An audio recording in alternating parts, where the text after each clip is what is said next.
Ladies and gentlemen of the media, good afternoon.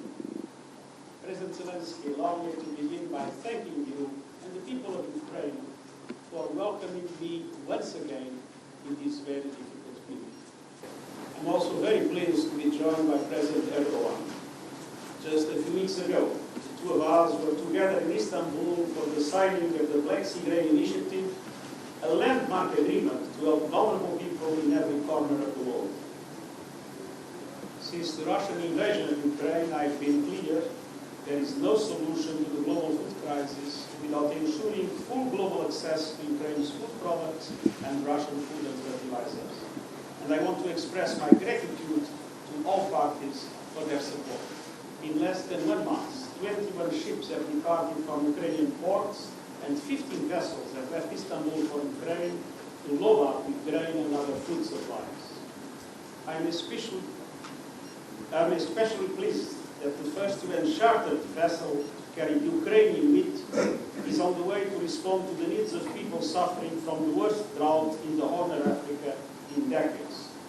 And as we speak, more than 560,000 metric tons of grain and other food produced by Ukrainian farmers is making its way to markets around the world.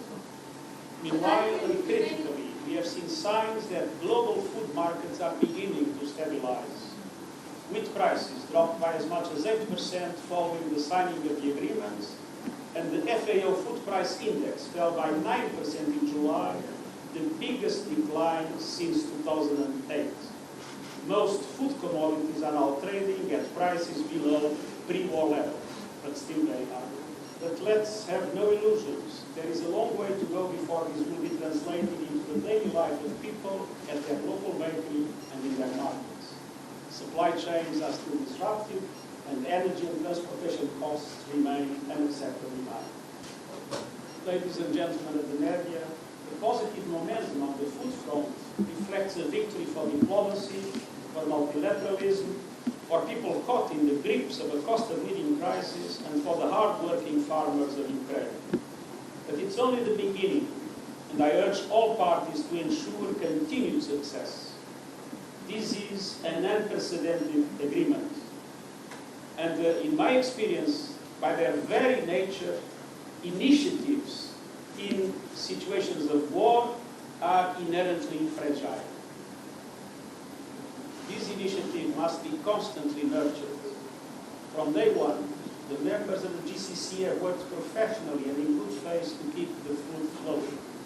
I appeal for this to continue and for them to overcome all obstacles in a spirit of compromise and permanently settle all difficulties.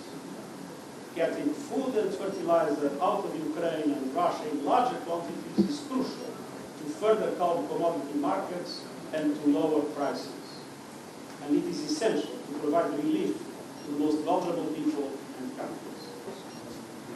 And it is vital to help reverse the turmoil in the global fertilizer market that is now threatening next season's crops, including rice, the most widely consumed staples in the world. In the meantime, the United Nations will go on working in full solidarity with the Ukrainian people to mobilize all of our capacities and resources alongside our national partners to continue to provide humanitarian support to people in need wherever it is required. And we'll do our best to scale up our operations to face the difficult coming year. Відтоді є надзвичайно важливим забезпечити. Ladies and gentlemen of the media, but of course, the heart of the problem that brings us here remains the war.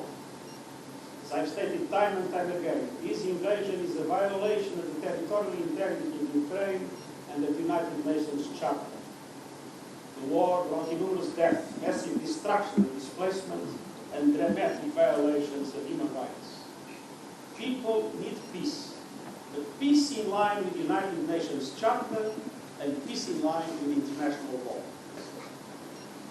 I remain gravely concerned about the unfolding situation in and around Europe's largest nuclear power plant in Zaporizhzhia. Common sense must prevail to avoid any actions that might endanger the physical integrity, safety or security of the nuclear plant. And the facility must not be used as part of any military operation. Instead, agreement is urgently needed to establish Zaporizhzhia as purely civilian infrastructure and to ensure the safety of the area. In close contact with the IAEA, the UN Secretariat has assessed that we have in Ukraine the logistics and security capacity to support any IAEA mission to the Zaporizhzhia nuclear power plant from Kyiv, provided both Russia and Ukraine agree. In between, military equipment and personnel should be withdrawn from the plant. Further deployment of forces or equipment to the site must be avoided. The area needs to be demilitarized. And we must tell it as it is. Any potential damage to Zaporizhzhia is suicide. Today also discussed the investigation of the tragic incident in a detention facility in Orlevka on the 29th of July. What happened there is unacceptable. All prisoners of war are protected under international humanitarian law, and the International Committee of the Red Cross must have access to them wherever they are kept. I decided to establish a fact-finding mission. Terms of reference of the mission were shared with Ukraine and the Russian Federation, as well as the makeup of the team. It is my intention to appoint General Carlos dos Santos Cruz of Brazil to lead this mission. General Santos Cruz is a respected officer with over 40 years of national and international public security and military experience, including as a commander of UN peacekeeping operations. We will now continue to work to obtain the necessary assurances to guarantee secure access to Orlevka and any other relevant locations. To put it simply, a fact-finding mission must be free to find the facts.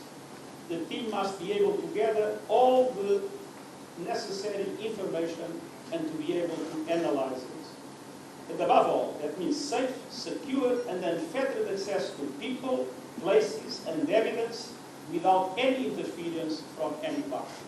And we will continue to do all we can to advance these and other efforts that correspond to the concerns of the Ukrainian people. Once again, my thanks to President Zelenskiy and the Ukrainian people for your welcome, and we can continue to count on the support of the United Nations in our struggle to promote human rights, international law, and the cause of peace. Thank you.